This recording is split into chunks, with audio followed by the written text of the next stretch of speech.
आज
तो राम की रात देखते देखते मेरी आंखें भी थक गई।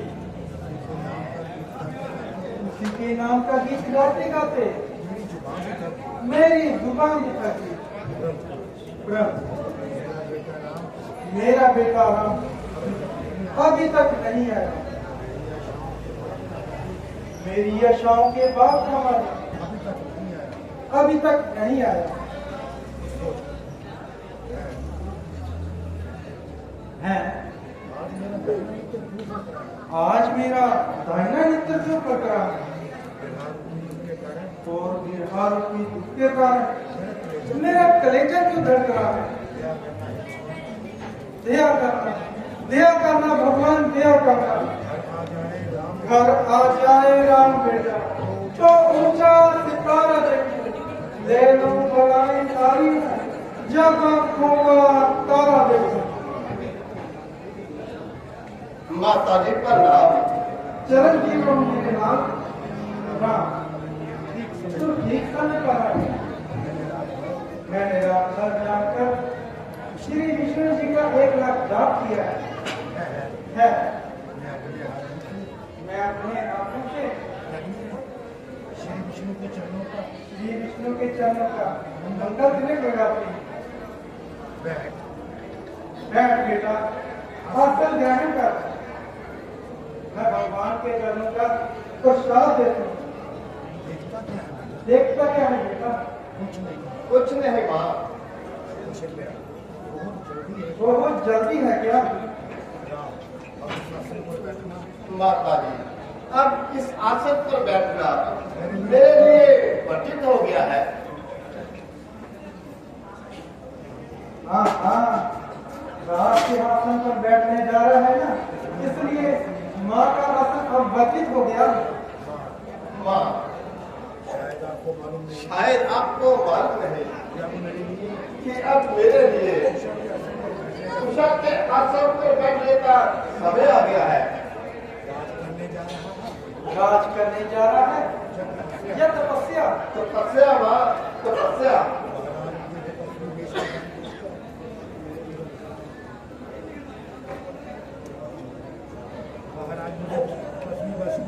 महाराज मुझे तपस्वी वेश में वन को भेज रहे हैं और मैं उनकी आज्ञा का पालन करने के लिए वन को जा रहा हूँ।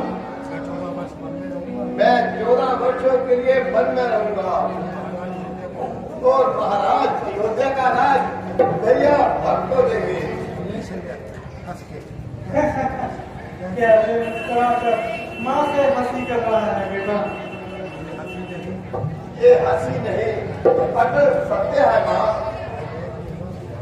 जो देख दिखा विधाता ने ना भेद किसे ना पाया है।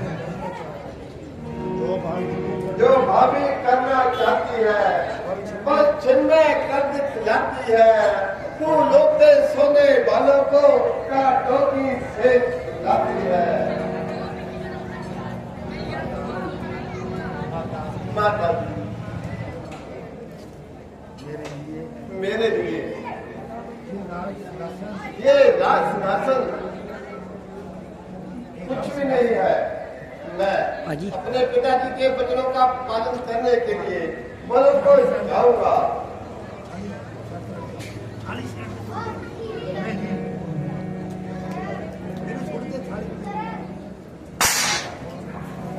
नहीं, यह सब झूठ है, यह सब झूठ है। राम के दो, यह सब झूठ है। कालू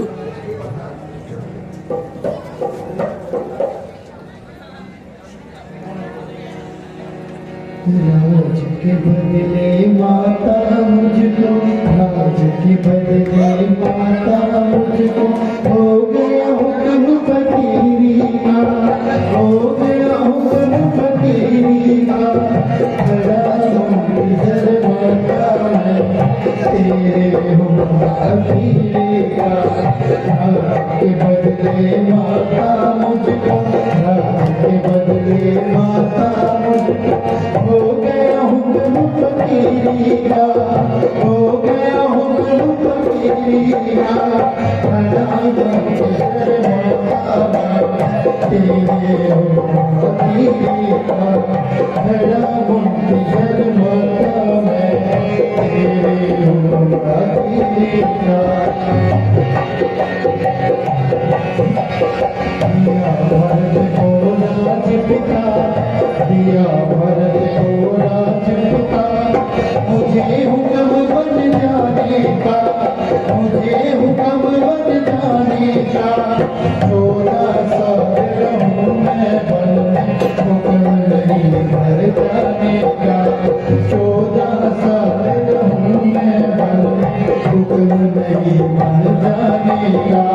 रात के बदले माता मुझको, रात के बदले माता मुझको, हो गया हुक्म फकीरी का, हो गया हुक्म फकीरी का। खड़ा हूँ इधर माता तेरे हुक्म फकीरी का, खड़ा हूँ इधर माता मैं, तेरे हुक्म फकीरी का। हुक्म मुझे अब रहा नहीं, हुक्म मुझे अब रहा नहीं। घर का खाना खाने का, घर का खाना खाने का। दोष किसी का कुछ नहीं माता, बदला जमाने का। दोष किसी का नहीं है माता, बदला जमाने का। रात पाठ का गम नहीं मुझको, रात पाठ का गम नहीं मुझको। ना कुछ बिगड़ी अमीरी का, ना कुछ बिगड़ी अमीरी का। खड़ा हूँ इधर माता मैं, तेरे हुक्म फकीरी का। खड़ा हूँ इधर माता मैं, तेरे हुक्म फकीरी का। राज के बदले माता मुझको, हो गया हुक्म फकीरी का, हो गया हुक्म फकीरी का। खड़ा हूँ इधर माता मैं, तेरे हुक्म फकीरी का। खड़ा हूँ इधर माता मैं, तेरे हुक्म फकीरी का।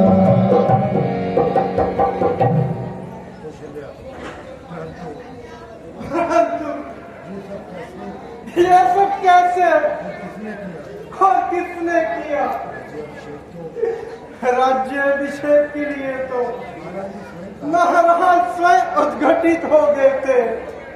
उन्होंने कुल गुरु विशिष्ट जी से जल्द से जल्द सुसमय निकलवाने को कहा। फिर एक ही रात में उनका विषय कैसे बदल गया मेरे लाल के? मुझसे अधिक तो जगह की ममता है तुझ पर। फिर उसने महाराज को क्यों नहीं रोका? ये स्वयं माता का देश है। क्या कहीं का हाँ माता जी, पिताजी ने देवासुर संग्राम में माता के पेट को 2 बार डाल दिए थे, तो आज उन्होंने समय पाकर मांग लिए। एक में मेरे लिए 14 वर्षों का वनवास और दूसरे में भट्ट भैया के लिए अयोध्या का राज। क्या तू 14 वर्षों के लिए वनवास जाएगा और उसके लिए अकस्मात मुझसे विदा लेने आ गया? इतनी अकस्मात और बिजली भी नहीं गिरती मेरे घर।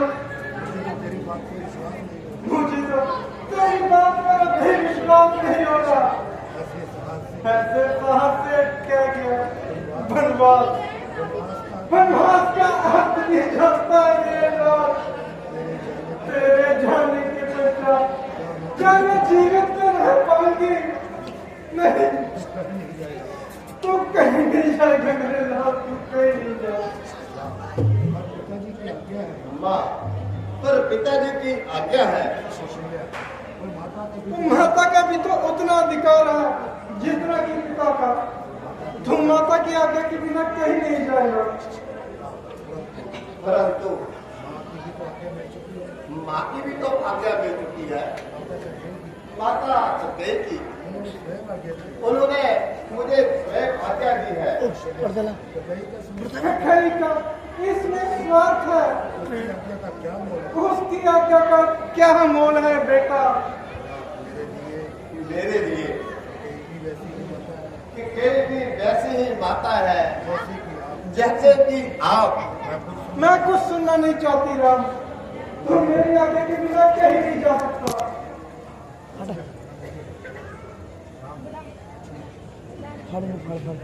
मेरी जननी, मेरी मैया, माता होकर माता की आज्ञा की अवहेलना करने का आदेश दे रही हो, धर्म के पथ पर चलने का हुक्म दे रही हो। रघुकुल की कुल मधुमाता कुशल्या, क्या आप सूर्यवंश की नीति को भूल गई? अयोध्या नगर की संतानों ने अपने प्राणों की आहुति देते हुए अपने प्राणों का बलिदान दे दिया। माता अपने पुत्र को पथ भ्रष्ट होने का देश मत दीजिए, तो बाप के भाग्य मत बनिए। निभा ले रघुकुल की नीति रीति, धर्म कर्म और कर्तव्य का पालन कर। तू अपने धर्म का पालन करेगा, मैं माँ के धर्म का पालन करूंगी। मैं भी गैया से बिछड़ी हुई गैया की तरह पीछे पीछे छूंगी मेरे साथ। नहीं माँ, आप मेरे साथ नहीं जाओगे। पहले सुहाग फिर संतान, ये आर्या नारी का धर्म है। स्वामी का प्रत्याग स्त्री के लिए बड़ी वीरता का कारण है। माँ, मैं वनवास पूरा करके सीधा आपके चरणों में लौट आऊंगा। माँ, सिर्फ 14 वर्षों की तो बात है। क्या कर रहे हैं साला? बढ़िया नहीं करती। पलक झपकते ही क्यों ही निकल जाएंगे माँ। 14 वर्ष ठीक है, जाओ पिता के वचन का पार पूरा करो, माता की आज्ञा का पालन करो, सब धर्म करो, सबके कर्तव्य पूरे हो जाएंगे। परंतु उनके सबके बीच में फिर जाएंगे कि 14 वर्षों तक तेरी राह देखते देखते ये आंखें पथरा न गई और इस तन में प्राण भी शेष बच जाएंगे तो 14 वर्षों के बाद तुझे देख लूंगी रात। तू तो मन का व्रत लेकर मां से विदा लेने आया है, परंतु तू ये नहीं जानता कि तू विदा के साथ साथ माता के प्राण भी मांग ले मेरे नाम।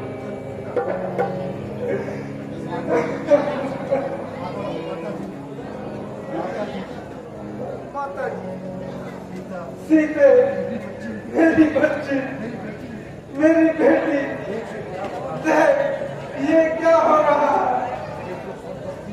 इतनी सुख संपत्ति और माता पिता का त्याग करके मेरा घर मन को जा रहा है। मैं तुम्हें कैसे समझाऊं मेरी बच्ची, ये कैसी तरह की घड़ी आ गई? मेरी बेटी, अब पति को विदा करने का समय आ गया मेरी बेटी। माता जी, मैं सब सीख चुकी वो सब जान चुकी, इसीलिए मैं आपसे विदा मांगने आई हूँ। सीता, तू कहाँ जाएगी? अपने पिता जनक नहीं, मेरी बच्ची, तू मुझे छोड़कर मत जाओ। तेरा यार तू मेरे पास ही रह। माता जी, मैंने जनकपुर जाने के लिए नहीं कहा, मैं तो जब डोली में बैठकर विदा हो रही थी तब माता जी ने कहा था कि अब तुम्हारा जनकपुरी से कोई नाता नहीं। मैं तो अपने स्वामी के साथ वन जाने के लिए आपसे विदा मांगने आई हूँ। वन? तो बन जाएगी? हाँ माँ, यार क्या मैं बन कर रहा रहा है? हूँ। सीते, ये तुम क्या कह रही हो? मन में साथ जाने का अर्थ जानती हो? मेरे लिए आपका साथ ही सब कुछ है, फिर अर्थ और अनर्थ जानने की क्या इच्छा है स्वामी? तुम्हें अनुमान नहीं है सीते? मकबल के नीचे जब पाँव नहीं पड़ेगा तो दुर्बल तथा कांटे भरे रास्तों में तुम कैसे चल पाओगी?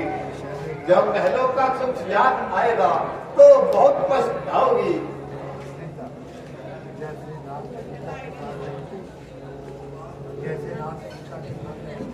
जैसे नाथ सीता के साथ रहेंगे, मेरे प्रभु मेरे साथ होंगे, तो मेरी ओर आंख उठाने का साहस किसका होगा? इन दुखों को तुमने कभी देखा नहीं है सीते? नाथ, आपके चरणों से दूर रहकर मुझे सबसे बड़ा कष्ट होगा। जैसे बिना जीव के दे, बिना जल के मछली, उसी प्रकार रघुवर के बिना ये सीता एक पल भी जीवित नहीं रह सकती। भावना के आवेश में आकर अगला पिछला कुछ नहीं सुनता। ये जीवन बड़ा दुखदायी है, बाद में बहुत पछताओगी सीते। दुखदायी तो आपका वियोग है प्रभु।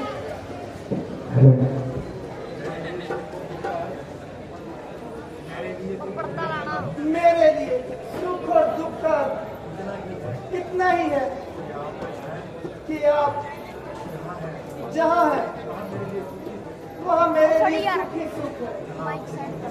जहाँ आप नहीं हैं वहाँ स्वर्ग भी नरक से अधिक दुखदाई है। जीवन भर साथ रहने का वादा करके अब अकेले बनों को जाना अधर्म नहीं कहलाएगा। राम, तू मुझे स्त्री धर्म बता रहा था। ये स्त्री का संबंध पति के चरणों में होता है। फिर सीता के लिए ये आदेश दूसरा कैसे हो सकता है बेटा? माँ, वनवास स्त्रियों के लिए नहीं है। यदि आप मुझे नहीं ले जा सकते तो आपको एक दिन रुकना पड़ेगा। इसलिए प्रिय,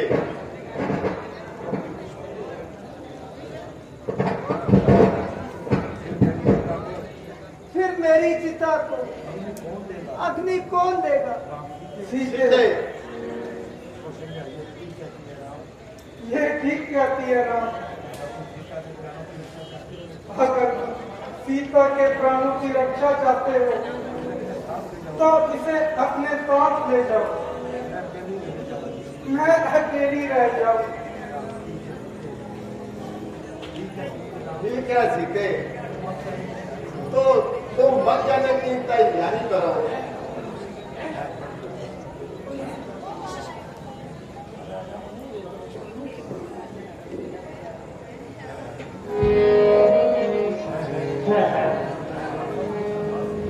यहाँ तो कुछ वनवास की तैयारी की जा रही है और माता सीता नहीं ये कभी नहीं हो सकता।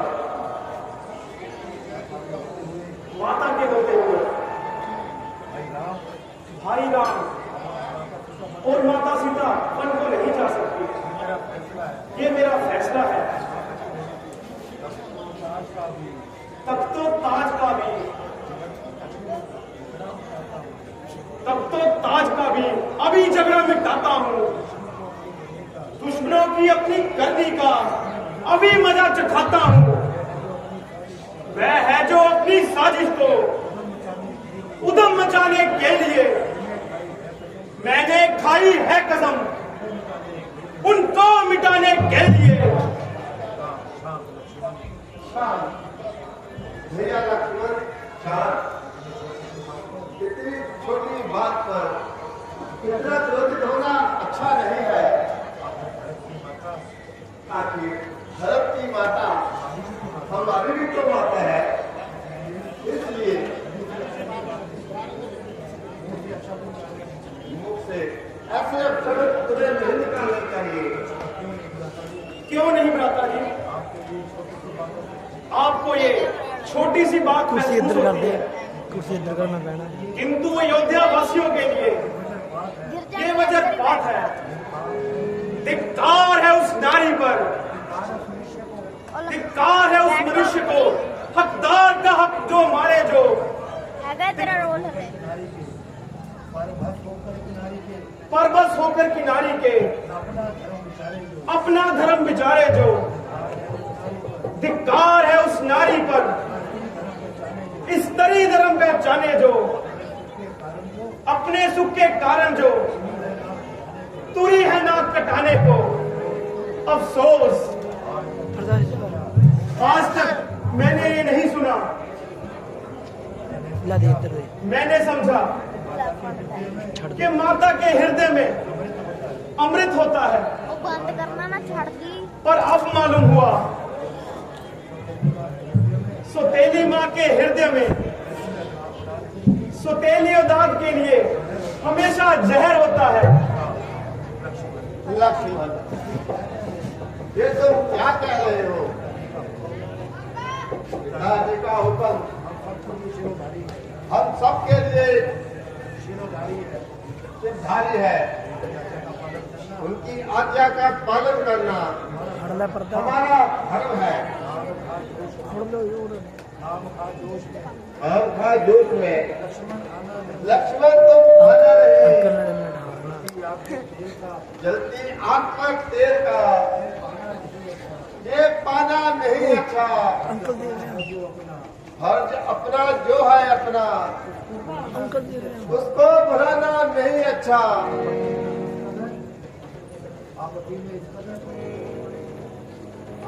भैया लक्ष्मण, तुम्हें इतना क्रोधित नहीं होना चाहिए। भ्राता जी,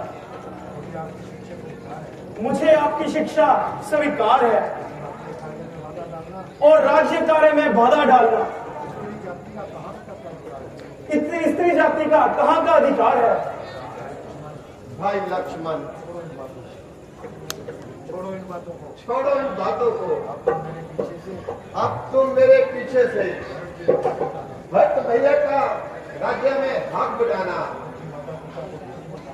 और माताओं को कोई कष्ट ना पहुंचाना।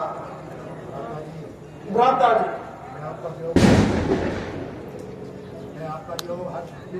मैं आपका वियोग हरगिज नहीं सहन कर सकता। सच जानिए महाराज,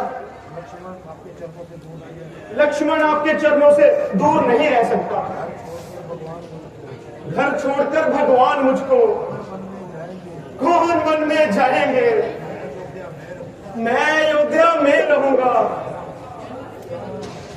भगवान वन को जाएंगे।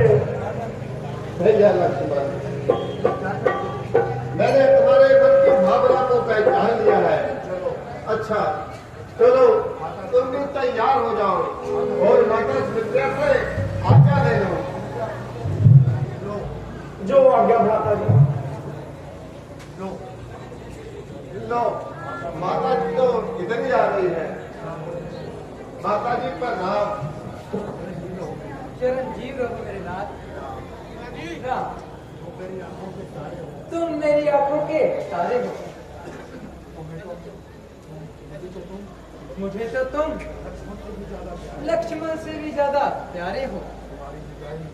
तुम्हारी जुदाई हमारे लिए मौत का समान आ रही है और हमारी हसरतों को मिट्टी में मिला रही है। हर किस लिखा तकदीर का कोई मिटा सकता नहीं, जो बिगाड़े खुद से कोई बना सकता नहीं। माता जी, मैं भ्राता जी के साथ जब उनका चरण सेवन बनकर वन को जाना चाहता हूँ, इसलिए मुझे आप आज्ञा दीजिए। ठीक है बेटा।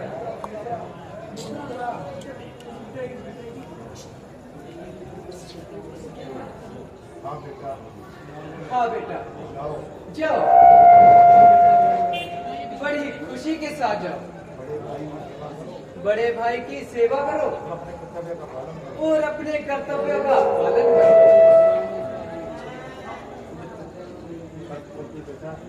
परंतु बेटा, मेरी आज्ञा हमेशा ध्यान में रखना। कहिए माता जी, मेरे लिए क्या आदेश है? बेटा, अपने बड़े भाई के हुक्म से कभी बाहर मत जाना। इन्हें कभी भी दुख मत पहुंचाना। जिस जगह बड़े भाई का पसीना गिरे वहां पे अपना खून बहा देना। तूने चित्राणी का दूध पिया है, मेरे दूध की लाज रखना बेटा। अच्छा माता जी, प्रणाम। खुश रहो। लादे पर्दा लादे बख्तियार रामचंद्र महाराज की